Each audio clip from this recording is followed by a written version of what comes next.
Je suis Justine de Varquin, j'habite à Aiguezé. Je travaille dans un groupe d'action locale à Jodogne.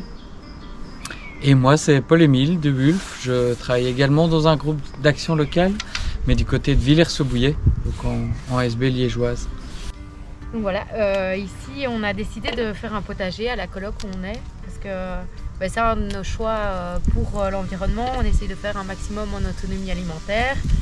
Donc bon, là c'est un peu la fin de l'hiver, il nous reste que ces choux de Bruxelles et puis voilà, maintenant ça va être important de préparer le potager pour la nouvelle saison 2023.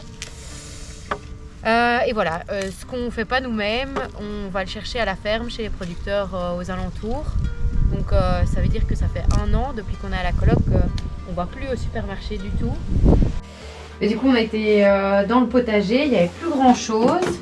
Mais on essaye quand même de garder un maximum de légumes et de fruits qu'on a récoltés l'été pour en avoir tout l'hiver avant la nouvelle saison. Donc ici c'est le garde-manger. On voit qu'on a encore pas mal de courges de l'année passée. Cet été on a cuisiné, on a fait des coulis de tomates, des tomates pelées.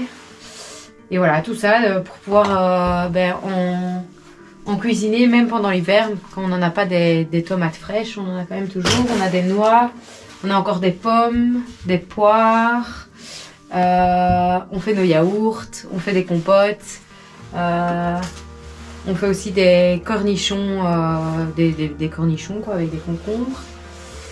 Et alors on a aussi notre bon jus de pomme, parce qu'on a récolté quand même 400 kg de pommes cet automne. Et voilà, on a pu faire 90 cubiques, 3 litres de jus de pomme. Donc on a notre jus de pomme maison pour toute l'année. Une action que vous pouvez faire qui est assez facile pour l'environnement, lorsque vous travaillez dans le jardin, au lieu de mettre à feu votre tas de bois, vous pouvez simplement le laisser en place.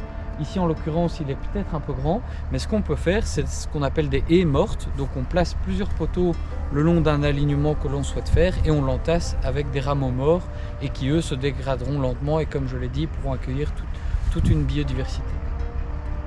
Ici nous nous trouvons devant un arbre fruitier, ici en l'occurrence c'est un pommier sur lequel à une hauteur de plus ou moins 2 mètres on a placé un nichoir à mésanges.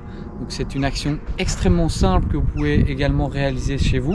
Alors on vous conseille de le mettre en hauteur, pourquoi? Pour tout simplement éviter un maximum la prédation par les chats principalement.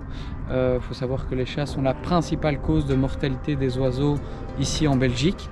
Donc c'est une action très simple et qui permet d'offrir du refuge parce que de moins en moins les oiseaux savent en trouver car les arbres morts ne sont souvent pas laissés sur place, ils sont abattus et du coup les oiseaux ont peu d'opportunités pour nicher.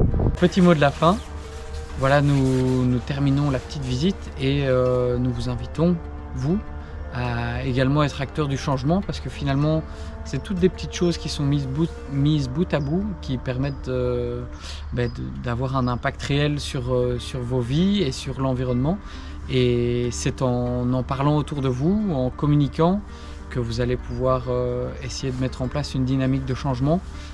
Il faut y aller petit à petit pour pas se mettre non plus trop la pression en une fois, mais je pense que tout est accessible à chacun à son niveau et dans ce qu'on peut faire, quoi. Voilà, si ce qui vous intéresse le plus c'est de travailler sur votre mobilité ou ce qui vous intéresse le plus c'est d'abord travailler sur ce que vous mangez. Voilà, chacun choisit aussi ce sur quoi il peut faire un effort en premier et évoluer petit à petit vers l'idéal, mais c'est sûr qu'on peut pas être parfait. Donc voilà. À vous de jouer.